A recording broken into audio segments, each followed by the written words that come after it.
Hello, my name is Alexander Nozik. I am a teacher and a scientist and an MIPT, or FIZTech, how it's called in Russia. And I'm also deputy head of laboratory for nuclear physics methods and the head of the branch of JetBrains research with the same name. In our laboratory, there is a leader, Stefan Jecic, but in JetBrains research, I'm the top guy. You can say that.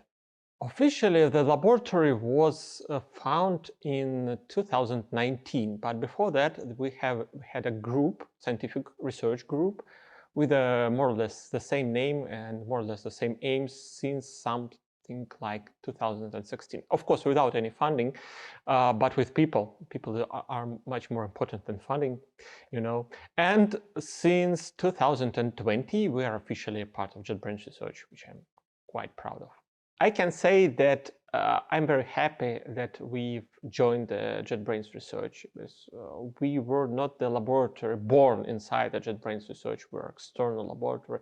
And I'm very happy because my own aims are probably the same as JetBrains itself and JetBrains research. JetBrains is doing tools for programmers. It's making people happier and more productive. And I believe that we right now can do the same for physicists. We can make them happier and we can make them more productive. When we are talking about the aims of our team and laboratory, there were different aims. At the beginning, we've started from the particle physics, non-accelerator particle physics to be exact, but actually I had some kind of vision even before that, that we wanted to do methodical research, not the theoretical research when you write theories and it's more like mathematics, nor like exact experimental research because you need to work with the hardware to do experiment and all that hardware is out of Russia. It's in Europe, in USA, in Japan.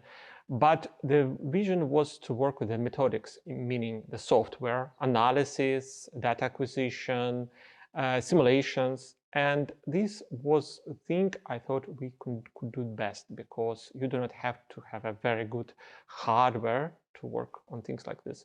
And we've been working to this for several years in academic institution, but it did not work. But after I went to MIPT, we finally made it. And it's working right now. So in general, we're still using all those directions on accelerator physics and simulations, but my personal dream is like scientific software, which is, I think it's very important. When we are talking about scientific achievements, they never get spontaneously. It could happen like Newton was hit by some fruit and they say that he invented all this theory. It's wrong, of course, but in real science, it's even more wrong. You work for years to achieve something, and if we are talking about this year, if we're talking about 2021, I think two most prominent results are in physics. It's an article we've sent some time ago. It should be published shortly. It's about terrestrial gamma flashes and the simulation and model for terrestrial gamma flashes. It was done by Yegor Stadnichuk and his team. It's very interesting from the physics point of view. I can call it a breakthrough in this field, in atmospheric electricity and gamma rays. And the second thing is, maybe it's not about science, it's about education, which is probably more important. It's about magister program on scientific computing. The program is in MIPT, but we intended it as a cross-university program because there are different universities with different good sides and bad sides. But I believe that in current state, in Russia, it's more important in Russia, we need to work together and we need to consolidate all this power, all those resources to build something better.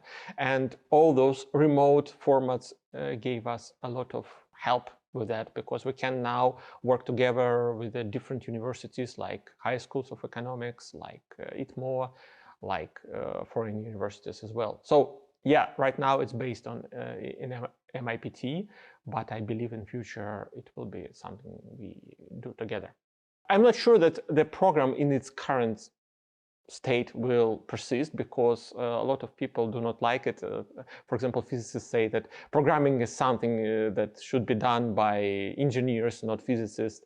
But we've started it and we see a lot of interest in it. And of course, we've invested a lot of effort into doing that and we see some results right now.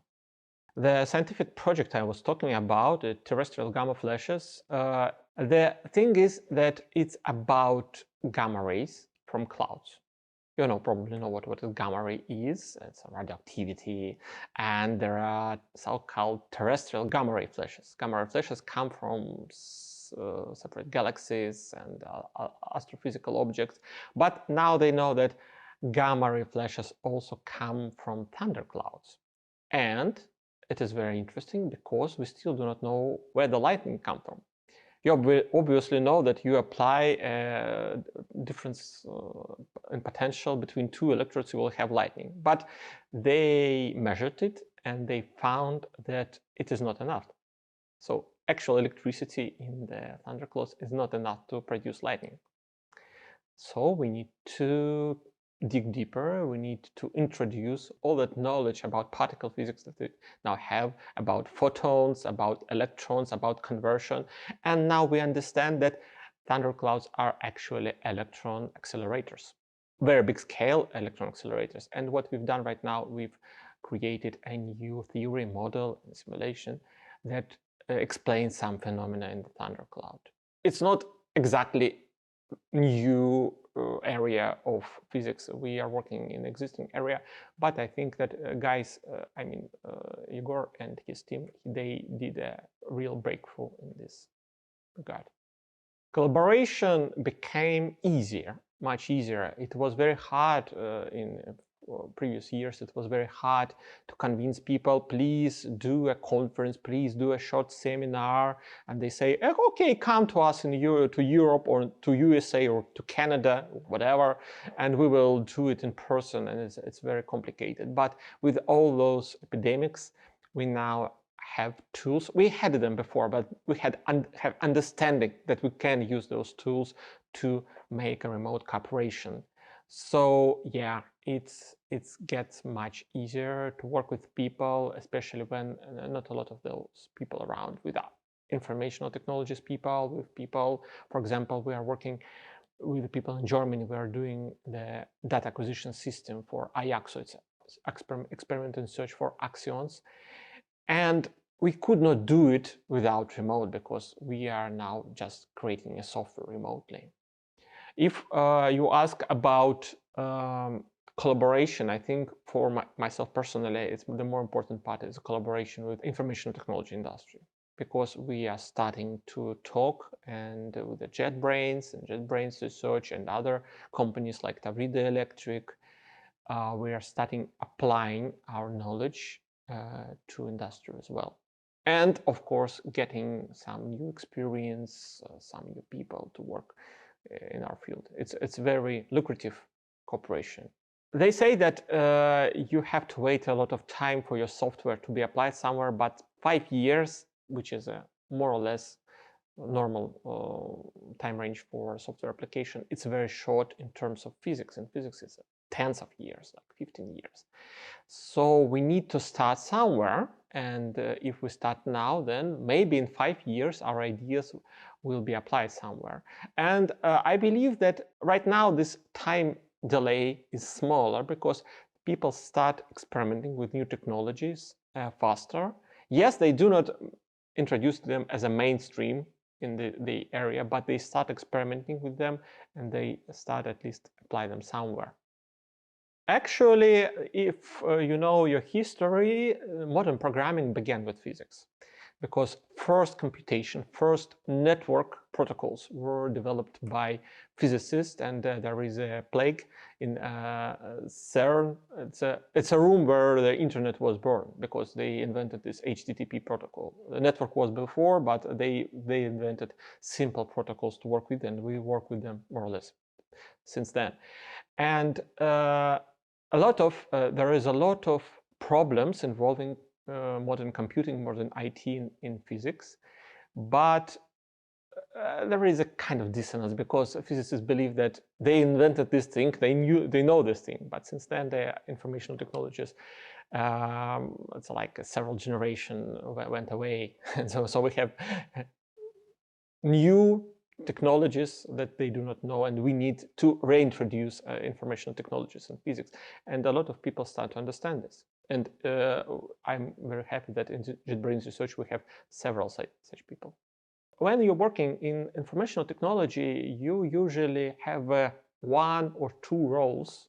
You're a developer, or you're a team lead, or you're a developer advocate.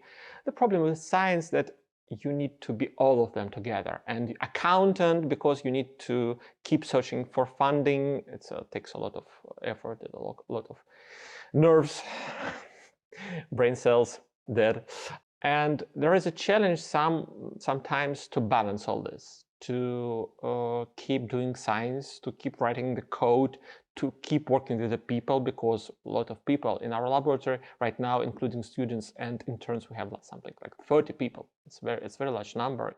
And balancing all this with the administrative problems like fighting with the university bureaucracy and keep trying to find funding, it's challenging. But on the other hand, since there are a lot of different things to do, you can switch between them, and it helps. And of course, it helps that I work with maybe the most brilliant people that there are in Russia, and it helps me a lot. I mean students, of course. When we began this laboratory, we thought that we will be primarily working on physics, on particle physics, because that's what they give money scientists for, grants, scientific grants. But we found after some time that it's really hard to get the scientific grant for things we want to do, because there are a lot of laboratories in the world and in Russia who are doing this kind of thing, and people much older, much more experienced with a lot of communication resources to get this funding, to get these resources. And we found that the thing that we thought at the beginning was the secondary, it's a scientific software, it became the primary, because maybe we're not discovering new particles, but we are doing something that nobody else can do. There are only several laboratories and groups in the world who work with the modern scientific software, and we are among them. The motto is the same. It's the education plus science is the future. Not necessarily in physics, not necessarily in informational technology, but all that combined, we are making our future.